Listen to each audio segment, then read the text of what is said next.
The heart monitor screamed one long, cold sound. Nurses shouted numbers over me. Hands pushed hard on my chest. Someone yelled for more meds. The lights above me blurred into white fire. And somewhere far down the hallway, a phone started ringing. My stepmother answered it.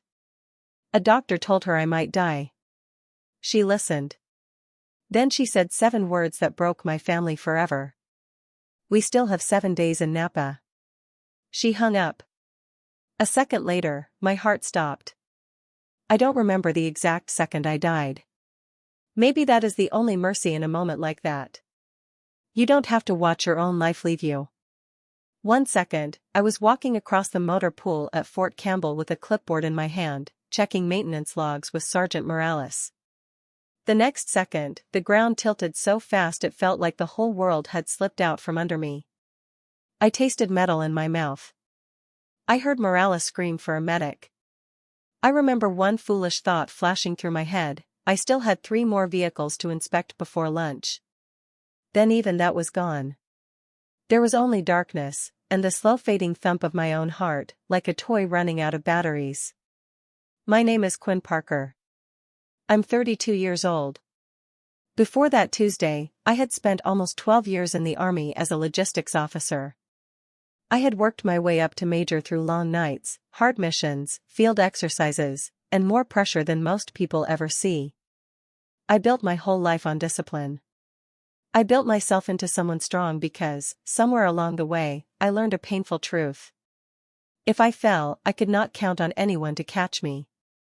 That is why the cruel part hurts so much. The one time I truly needed someone to catch me, I was already flat on the ground, and the people who should have cared most were busy packing for wine country. The medics later called it an extended resuscitation event. That is the clean, cold medical phrase. Here is the real one. They brought me back from death more than once. While they fought for every breath inside me, the hospital made the normal call. Emergency contact. My father, Daniel Parker. But he never picked up his own phone. My stepmother, Vanessa, did. I didn't hear that call myself. I learned it later in pieces, like broken glass handed to me one sharp shard at a time. The doctor told her everything. Cardiac arrest. Possible surgery. Very serious. Unclear if I would survive. Vanessa answered in a calm voice like she was canceling lunch plans. They were already leaving for the airport. The tickets were non-refundable. If I woke up, she said, I could call later. Then she ended the call and went on with her day. I still think about those words more than I want to. If I woke up. Not when. Not please keep us updated. Not tell her we love her. Just if. Like my life was a maybe. Like I was an inconvenience that could be handled after a vacation. But to understand how a woman can say something like that, you have to go back to when I was 15 and my mother was still alive. My mom, Sarah, was warmth in human form. She baked on Sundays because she loved the smell of bread filling the house. She laughed when my father stole hot rolls from the counter and pretended he had not. She had this way of making everything feel safe. And she always said one thing that stayed with me long after she was gone. Family isn't about blood, Quinn. Family is about who shows up. She died of ovarian cancer 11 months after doctors found it. I was 15. My father was shattered. Some nights he sat alone in the driveway, staring at nothing, like his soul had been scooped out of him. I did not blame him for hurting. I was hurting too. But grief changed him in ways I didn't understand then. Less than a year later, Vanessa came into our lives. She was pretty, polished, always perfect. She smiled with her mouth, never with her eyes. She could praise you and somehow make you feel small at the same time. At first I told myself I was imagining it. Maybe I was just a grieving girl who didn't want anyone in my mother's place. But then the little things kept happening. She forgot to tell me about family dinners. She removed my mother's framed photos to make room for new decorations. She corrected me in front of guests in that sweet voice that made me sound rude if I answered back. The worst part was how slow it happened. My father did not turn away from me all at once. That might have been easier to fight. It happened little by little. He listened to Vanessa more. He questioned me more. He started acting like peace in the house mattered more than truth. I kept trying anyway. I called on birthdays. I sent updates when I got promoted. I told him about my career, my moves, my life. Part of me kept believing that one day he would remember I was his daughter. That one day he would look past Vanessa's careful little stories about me and really see me. But he never fully did. So while I lay on a gurney with my heart barely beating, the man who should have run to me wasn't even the one who answered the phone. And somewhere far away, there was that flat hospital tone stretching into the air like a scream nobody in the airport could hear. But I did not stay dead. I want to tell you that right now because I know that sound, that flat line, feels like the end. My heart came back. Not softly. Not easily. But it came back. The team at Fort Campbell worked on me for 11 minutes. 11. That number sounds small until you understand what it means. Most people do not come back after 4. 11 minutes is the kind of number that makes doctors go quiet. 11 minutes is the kind of number that makes nurses cry alone after a shift. One nurse told me that later, thinking I was too drugged to remember. She was wrong. I remember all of it. I remember every soft voice, every machine, every tired face that chose to keep fighting for me, even when my own family did not. The weeks after that came in broken pieces. There was surgery. The doctors found a defect in the electrical system of my heart, something I had been born with and never knew. It had been sitting there my whole life like a hidden bomb, waiting for stress and exhaustion to light the fuse. Then there was an infection. Then a second smaller procedure. Days melted together under white hospital lights. Machines beeped. Nurses checked my vitals. Time felt strange, like it had no shape anymore. And all through it, I waited. I told myself I was not waiting for anyone, but I was. No calls. No flowers. No texts. No shaky voice asking the front desk how I was doing. Other patients got visitors. Husbands. Kids. Sisters. Whole families packed into tiny rooms with balloons and snacks and worried faces. My room stayed quiet. That kind of silence does something to you. A night nurse named Teresa finally asked me about it. She had kind eyes and a voice that did not waste words.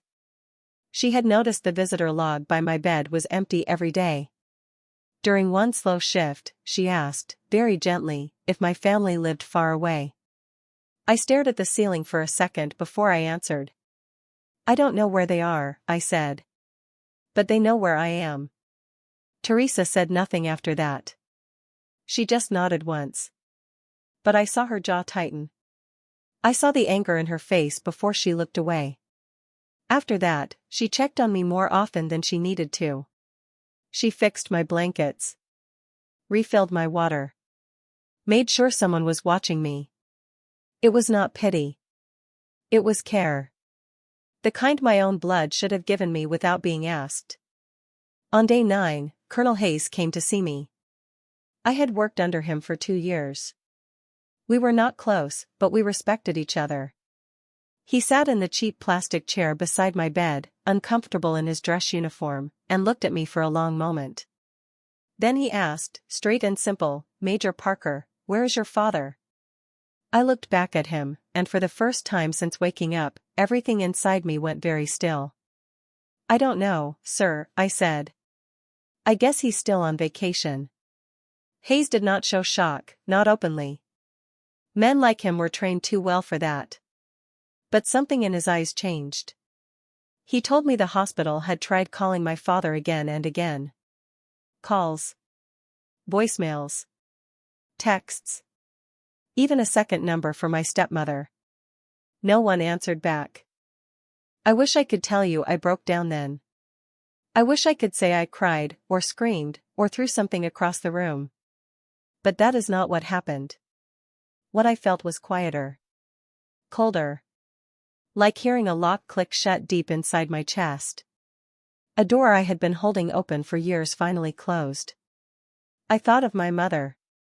Of warm bread. Of Sunday sunlight on the kitchen floor. Of her voice saying family is about who shows up. And then I thought of my father in Napa, smiling beside rows of grapes while my heart had stopped beating 3 states away. Something settled in me after that. Not rage. Rage burns too hot. This was ice. Clean and sharp. A final decision. Before Colonel Hayes left, I asked him for the form to update my emergency contact. He held my gaze for a second, then nodded. He understood. That night, under weak hospital lights, with my hand still shaking from recovery, I crossed out my father's name. I did not cry. There was no big movie scene. No tears falling onto the paper. Just a pen in my hand and a calm I had never felt before. I was not doing it to hurt him. I was doing it because I had finally accepted the truth. When it mattered most, he did not show up. He let someone else decide how serious my pain was. He let convenience win. And if they did not need me in the moment that should have shaken their whole world, then I would stop needing them too. That was the beginning of my real recovery. Not the surgery. Not the meds. The form. That single line through his name. While I lay in that hospital bed, my father and Vanessa were living their dream vacation. I know the details now because people always leave a trail. Photos. Phone records. Credit card times. Little happy lies on social media. Napa in early autumn is beautiful, if that kind of beauty means anything to you when you know what was happening at the same time. Gold vineyards. Cool air. Sunlight poured over hills. Fancy patios full of smiling couples raising glasses. They stayed at a boutique in between 2 wineries, the kind of place with $1,000 rooms and staff who remember your favorite drink. I found one photo later and could never forget it. My father stood with one arm around Vanessa's waist, lifting a glass toward the camera. She was laughing at something off screen. The caption said, "Family first." I read that caption so many times I almost hated myself for it. Family first. Those 2 words kept cutting deeper because they were so easy to write and so hard to live. Later, phone records showed the hospital called my father's number 4 times during that week. Vanessa took every call. She never handed him the phone. When he noticed missed calls, she brushed them away. "It's probably nothing," she told him. "You know how Quinn gets." Those words matter. You know how Quinn gets. That was how she explained my dying. Not as a medical emergency. Not as terror. Not as a daughter in danger. Just me being dramatic again. Vanessa had spent years doing that. Every hurt became my oversensitivity. Every truth became my attitude problem. Every time I saw clearly, she called it emotion. She was good at it. And my father had let her do it so long that by then, it sounded normal to him. Still, some part of him started to feel uneasy by the middle of the trip. I learned later he even texted an old army friend, "Something feels off." Quinn hasn't texted back in days. That's not like her. But he did what weak people do when truth feels uncomfortable. He let the feeling slide away. On the 5th day, he told Vanessa maybe they should call the base just to check. She shut it down over dinner. "Don't let her ruin our trip," she said. "We've planned this for months." And he listened. He did not call that night.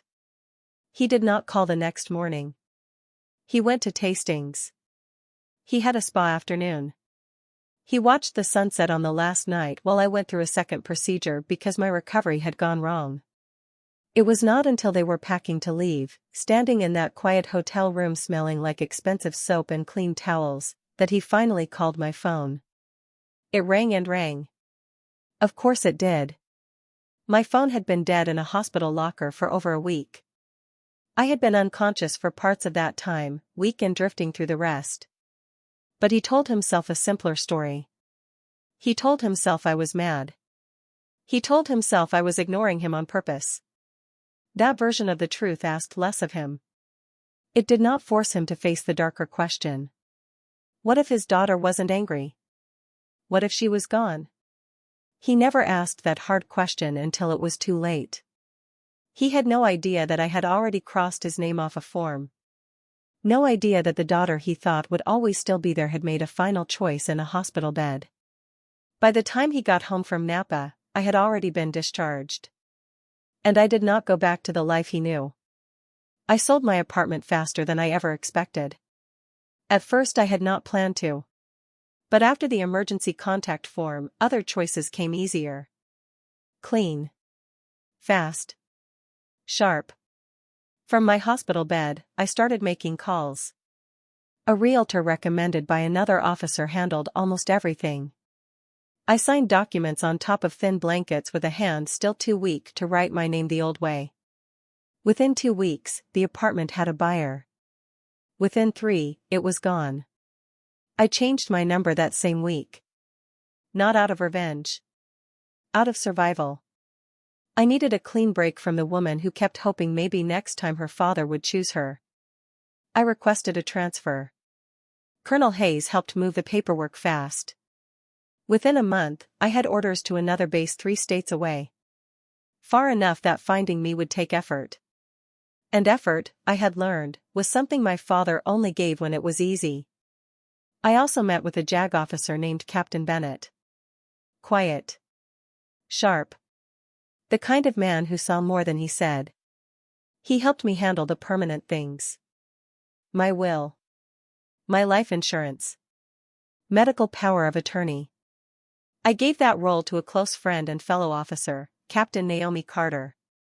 Every paper I touched said the same thing in a different way. My father no longer held my life in his hands. He no longer got the first call. He no longer had the right to stand at the center of my emergencies while failing me in all the spaces before them. I need you to hear this clearly. I did not do any of it in anger. Anger is loud. What I felt was grief. Deep, sober grief. The kind that comes after you finally stop begging someone to be who you needed all along. Back home, my father and Vanessa returned to my old world and found it gone. He went to my apartment about 10 days later after my old number stopped working and my text stayed unanswered. A stranger opened the door. A graduate student had already moved in. The building superintendent told my father the former tenant had sold quickly, moved out quietly, and left no new address. I only heard this later, but I can picture it so clearly. My father standing in that hallway, confused, then pale. Asking if maybe he had the wrong unit. Realizing he did not. Realizing I was simply gone. From there, he drove straight to the base. At the gate he asked to see Major Quinn Parker. The answer came back fast and official. I was no longer stationed there. Where did she transfer? He asked. That information can't be released, sir. For the first time in his life, he knew what it felt like to be shut out with no door left open. That was when fear finally found him. Real fear. Not annoyance. Not guilt he could push aside. Fear. He started calling old army friends, old contacts, anyone who might know something. Some truly didn't. A few did and stayed loyal to me. For the first time, he had to face a truth he had ignored for years. He had lost his daughter. Not because she died. Because she chose a life that no longer included him. It took him almost 2 months to ask for my full hospital records. Captain Bennett warned me the request had come through. Since my father had still been listed when I was first admitted, he had certain rights to the records from those first moments. Bennett asked if I wanted to know when the file was sent. I told him no. What he did with truth was not my job anymore. But later, in the only real conversation we ever had about it, my father told me what happened when he read those pages. He sat at his kitchen table on a Sunday afternoon and opened the file. Vanessa was in the next room. By page 3, his hands were shaking. He saw the words cardiac arrest, extended resuscitation, uncertain survival. He saw note after note showing the hospital tried to reach him and got nothing back. Then he saw the timestamps. The first call. The second. The third. The fourth. He matched them in his head with the trip. Day 2 wine tasting. Day 4 spa afternoon. Final night dinner. Every medical crisis in my file sat right beside a memory of him relaxing, eating, laughing. He told me later it felt like watching 2 movies play on top of each other. In one, his daughter was dying. In the other, he was smiling with wine in his hand for a picture under the words family first. That image finally broke through every lie he had let himself believe. He confronted Vanessa. I was not there, but I know enough. He said it was the worst fight of their marriage. She did not fold. She did not weep. She did not suddenly become human. She clung to the same poison she had fed him for years. I exaggerated. I was dramatic. Doctors make things sound worse than they are. She almost died, my father shouted at her. She died for 11 minutes. You told them to have her call back later. Vanessa still would not apologize. She kept protecting the story she had built about me since I was 16. Too emotional. Too needy. Too much. My father slammed his hand so hard on the table that a coffee mug cracked. He told me that was the first moment he looked at his wife and felt like he was staring at a stranger. But even then, the bigger truth was still waiting. Vanessa had done something cruel. Yes. But he had allowed it. That was the part that shattered him. After that, he truly started searching for me. Not casual concern. Real searching. He drove to bases where he thought I might be. He called former commanders. At one point, ashamed and desperate, he even hired a private investigator. The result was the same everywhere. Information not authorized for release.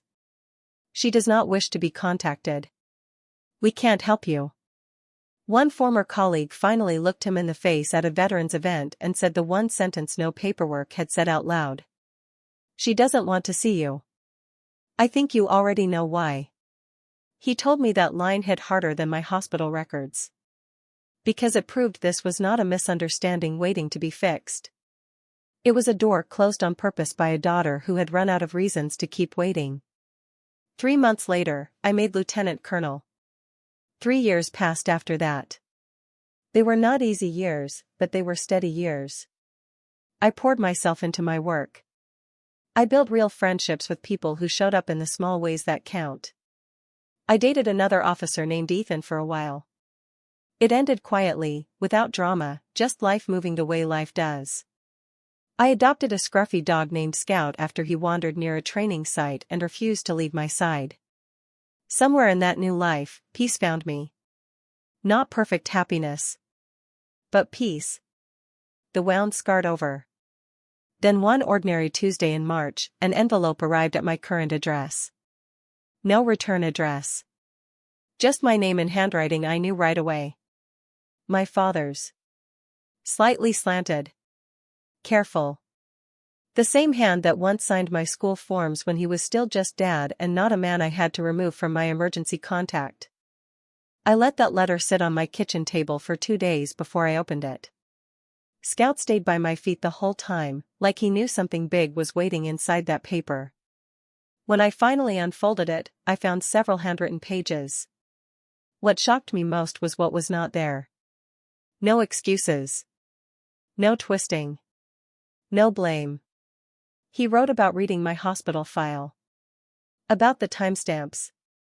About the mud cracking when he confronted Vanessa. About driving to bases, chasing dead ends, hearing from my old colleague that I did not want to be found. And then he wrote the sentence that made my chest tighten. I spent years letting someone else decide how much your pain mattered. I told myself I was keeping peace. The truth is, I chose the person who made life easier over the daughter who needed me most. I read that part again and again. He wrote about my mother too. About how she always said family means whoever shows up. He said he now understood with horror that he had stopped showing up for me long before the hospital ever called. And then he ended the letter with a line that sat inside me like both comfort and grief at once. I don't know if there is anything left to build between us. But I wanted you to know I finally see what I lost. I hope you are happy. You deserve that, whether or not I was the one who gave it to you. I sat there for a long time after reading it. I did not feel victory. I did not feel triumph. I felt grief for what might have been if he had learned these truths 10 years earlier, or even 1 year earlier. But tucked inside that envelope was one more thing. A cream-colored invitation to a ceremony 1 month away. My father arrived 45 minutes early. I know because I saw him from the hallway near the staging area. He paced across the polished auditorium floor in a suit that looked new, like he had bought it just for this day. He kept checking the entrance. Then his watch. Then the entrance again. I had not told him much, only what was on the card. He did not know I was being honored for actions during a field exercise the year before, when I pulled 2 soldiers to safety during an equipment failure. I had sent the invitation on purpose. Not for a reunion. Not for a hug. I wanted him to see me. To really see me. The woman I had become after surviving a week when wine and silence mattered more to him than his daughter's life. When my name was called, I stepped forward in full uniform, spine straight, face calm. The commanding general read the citation. Quick thinking. Courage under pressure. Lives saved. He pinned the medal to my chest. The room applauded. I found my father in the crowd. He was crying. Quietly. Helplessly. Vanessa was not there. I noticed that and tucked it away. After the ceremony, people moved into the reception hall for coffee and small talk. I saw him coming toward me through the crowd. He stopped a few feet away. I could tell he wanted to hug me, but something in my face made him stop himself. Quinn, he said, voice thick with emotion. You look, he swallowed. You look strong. I held his gaze. Thank you for coming, Mr. Parker, I said. That name hit him exactly how I meant it to.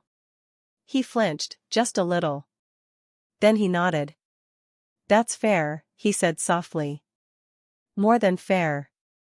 We stood there in a silence that was not warm, but not cruel either. Just honest. I read your letter, I told him. I appreciate that you didn't make excuses. That matters. It doesn't fix everything. But it matters. He nodded again, eyes wet. I know it doesn't fix anything, he said. I wasn't trying to fix it. I just needed you to know I finally understand what I did. What I let happen because fighting for you would have cost me something, and I chose easy instead. There it was. Plain. Bare. The truth I had needed from him years ago. Some small part of me wanted to collapse into that moment and forgive everything. But forgiveness is not the same as pretending the wound never happened.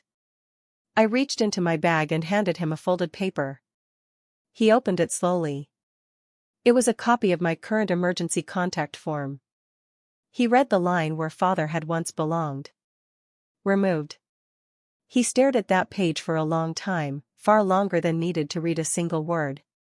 His thumb ran across the edge of the paper like he needed something solid to hold on to. I understand, he said at last, and his voice sounded different now. Quieter. Broken open. I didn't do this to punish you, I told him. I did it in a hospital bed because I had to survive losing you before I could start living again.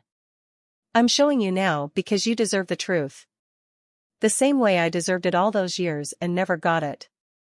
He folded the paper back along the crease with careful hands. For what it's worth, he said, I'm going to spend whatever time I have left trying to become someone worth having in your life again. Not because I expect it. Because it's right. I nodded once. That's your choice, I said. What I choose is mine. We did not hug. We did not cry in each other's arms. There was no perfect ending wrapped up with pretty words. Real life is not kind enough for that. What we had was smaller, but truer. A moment where truth finally stood in the room with us and neither of us looked away. He left the reception hall alone that day. I watched him walk to his car with shoulders bent under a weight he had finally stopped pretending was light. Later, I heard through an old family friend that he and Vanessa divorced about a year after that. I felt no joy when I heard it. By then, their marriage was no longer my battlefield. My peace did not depend on their wreckage. My father and I write letters now. Not often. Not easily. Not like a bond that was never broken. But enough to know he is trying. Enough to know he finally understands that showing up is not one dramatic act. It is 1,000 small choices made over and over, long before disaster comes to test them. I think of my mother often when I think about all of this. Family is about who shows up. She was right. She was always right. My father failed that test when it mattered most. Whatever we build now, if we build anything at all, will always live in the shadow of that week in Napa. That is not revenge. That is consequence. And maybe that is the hardest truth of all. Some losses do not end your life. They just end the life you thought you had. If this story touched something deep inside you, if you know the pain of loving people who chose what was easy instead of choosing you, then you are not alone tonight. Thank you for walking through this story with me here on Twisted Family Revenge Stories. Stay with us for more powerful stories of betrayal, truth, and the kind of strength people find only after their hearts are broken.